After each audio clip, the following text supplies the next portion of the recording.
Don't miss Strictly Latin this Saturday at 5 p.m. on CBC. Good evening, I'm Mark Seal with the CBC Sports World. St. Catharines recorded a big win in the Guardian Group Herman Griffith Primary School's cricket competition today.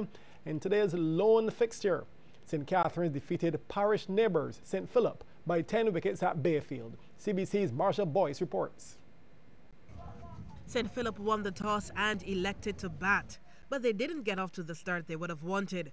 Jacoby Nurse bowled by Trey Jordan without scoring in the first over. Zachary Maynard took up the attack from the northern end for St. Catharines, and he also struck in his first over. Another batsman not troubling the scores, Marlon Charles it is this time, St. Philip 6 for 2. Maynard picked up another wicket before the over had ended. Shaquan Williams bowled for 3, St. Philip now 7 for 3. Make that 7 for 4, as Arian Campbell was sent back by Jordan. Campbell scored 1. The new batsman Akeem Holder would be Jordan's third victim. Cotton bowled without scoring. St. Catharines reducing their opponents to 7 for 5 now. Kanye Wharton had just survived a run-out chance, but his time at the crease was short as well. As Maynard got his third wicket, Wharton made 2, St. Philip now in real trouble on 13 for 6, with just 6 of the 25 overs gone. Elias Jackman came into the attack and ensured the wickets continued to fall. When Akko Carter gone LBW for 6, St. Philip were 25 for 7 at that stage. Jacoby Brewster had been at the crease for a while and now looked to take on the bowlers, here getting the first boundary of their innings. He and Akin Ra tried to stage a recovery, putting on 16 runs for the 8th wicket. But Jackman would break up this pair after a good effort by the wicketkeeper. Brewster gone for the top score of 12, St. Philip 41 for 8. Jordan returned for his second spell to wrap up the innings and picked up his 4th wicket. He ended with 4 for 9 as Ra was bowled for 4. St. Philip actually lost their last 3 wickets without a run being added, being dismissed for 41 in 14.2 overs. St. Catharines openers Daniel Allen and Dalvin Bennett were positive from the get-go, and St. Philip didn't help their own cause in the field. With that boundary, 10 runs came off the first over, setting the platform for the chase, with Allen being the aggressor. The dark clouds were looming, and maybe they were intent on wrapping up this one quickly. Bennett with a lovely shot back down the ground. Allen would get the winning runs, ending unbeaten on 27, with Bennett on 13. St. Catharines 43 without loss for the 10-wicket victory. Marcia Boyce, CBC Sports. Top local water sportsman Brian Talma is on course to break the record for paddling around the island. He set off from Silver Sands Beach this morning at 6 o'clock in the 2014 Last Man Standing Paddle Around Barbados race. At around 5:30 p.m., he was off of Sandy Lane, which put him ahead of record pace. Now, if he's to achieve the record of 15 hours 17 minutes, he'll have to reach back at Silver Sands around 9:15 p.m. Speaking to CBC Sports before he set off, Talma did admit that breaking the record will not be easy. My back hurt me about a month ago, so I don't know if I was going to even do it. But I hope to be able to break the record, but also depends on the conditions. If the conditions are there, I could break it. I feel confident. Last year, paddling around the island is not easy. I've windsurfed around. I've kite surfed. That's tricky too. But paddling can be very difficult to even make it.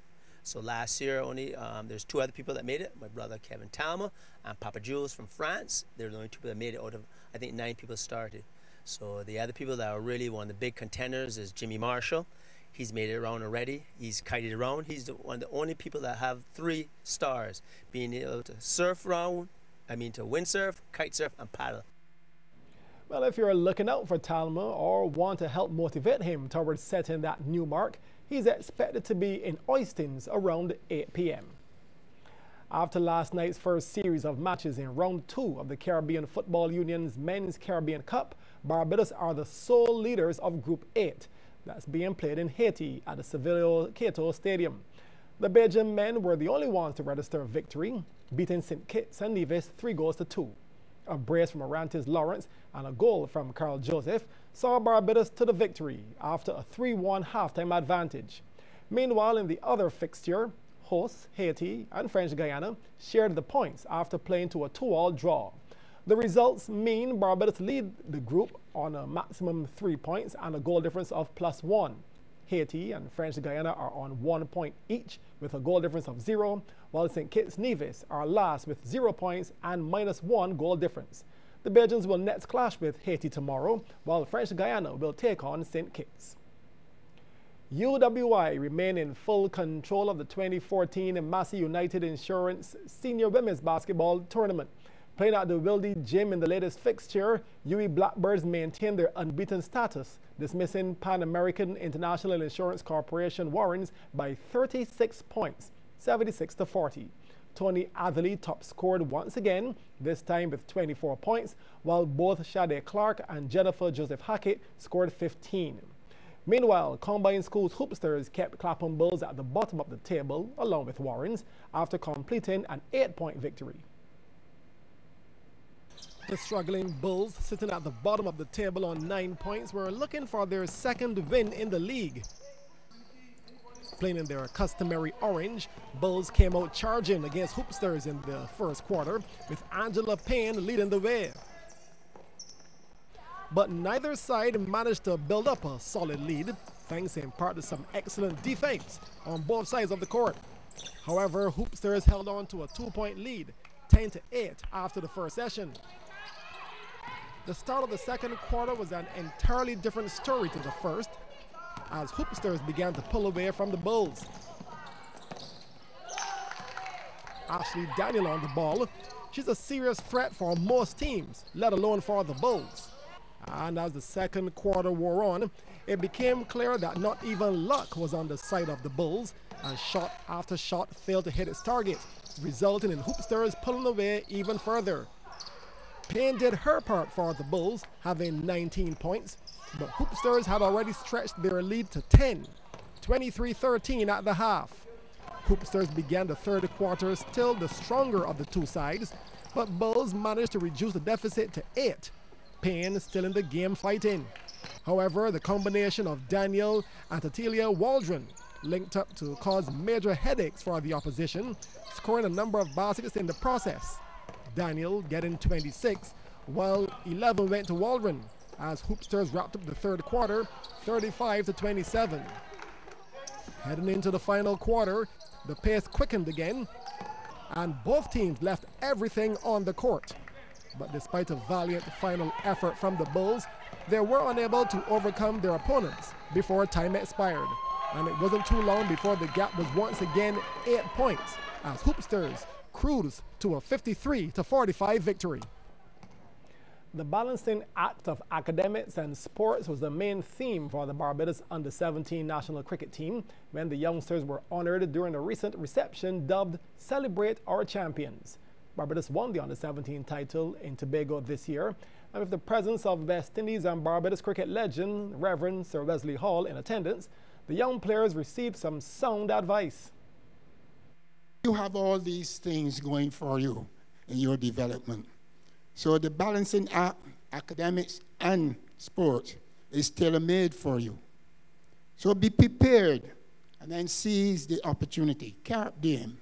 For the future belongs to those who plan for it. Let your personality open the doors for you, but understand that it is your character that will keep them open. But you must build your character piece by piece. Believe me, for I posit the view that if I can make it, then every one of you can surely make it. Sir Wes challenged the players to take full advantage of the various levels of cricket opportunities placed in front of them. You have just won this wonderful trophy, the Under-17 trophy. But that is only the beginning. So you must, by way of sustained excellence, go on to win the Under-19, the 18, and ultimately the embodiment of world cricket supremacy.